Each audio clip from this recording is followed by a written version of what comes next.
আজমল চাহাবে 2 কোটি টকা অনুদান দিলে অসমৰ এনেকুৱা এজন হিন্দু বিধায়ক নাছিলে নেকি তেখেতলোকে যে নিজৰ পুঁজিৰ পৰা 1 লাখ টকা দিম বুলি ক'ব পৰাকে আজি 3-4 দিন হৈ গ'ল এজন বিধায়কটো নকলে মোৰ পুঁজিৰ পৰা মই 1 লাখ টকা দিছো বুলি মন্ত্ৰী বা পোৱাৰ লগে লগে কোনোবা বিধায়কে বোলে কৰোৰ টকা দি গুৱাহাটীত মাটি কিনে সেইজন বিধায়কে 50,000 টকাও দিব নোৱাৰিলে আৰু কিছুমান এনে কিছু সংগঠন আছে যিসকলে উজনিত বোলে হেনো মুছলমান সোমোৱাৰ লগে লগে মিয়া সোমোৱাৰ লগে লগে তেওঁলোকক খেদিব এতিয়া পিছে সেই যে 2 কোটি টকাটো তেওঁলোকে যে অনুদান দিব উজনিত তেওঁলোকে গ্ৰহণ কৰিবলৈ দিব নে নিদিয়ে সেইকাৰণে কওঁ এই যে মুছলিম হিন্দু কৰি যে কিছুমানে জেং লগাই থাকে আপোনালোকে মনে মনে থাকক কাৰণ কিয় বিপদৰ সময়ত সদায় কিন্তু তেওঁলোকেহে আগবাঢ়ি আহে বহুতবাৰ প্ৰমাণ পোৱা হৈছে আৰু এতিয়াও আপোনালোকে প্ৰমাণ পালে আজি তাৰিখত 2 কোটি টকা ধেমালি টকা নহয়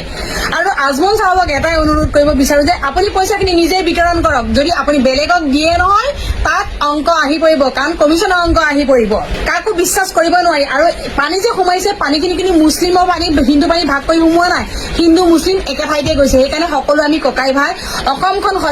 সদায় এনেদৰে থকাটো বিচাৰো যে হিন্দু মুছলিম সকলো মিলি ককাই ভাইৰ দৰে থাকিব লাগে মিলা প্ৰীতিৰে থাকিব লাগে তাত কিছুমানে যে ফেচবুকত আহি চিঞৰি থাকে হিন্দু মুছলিম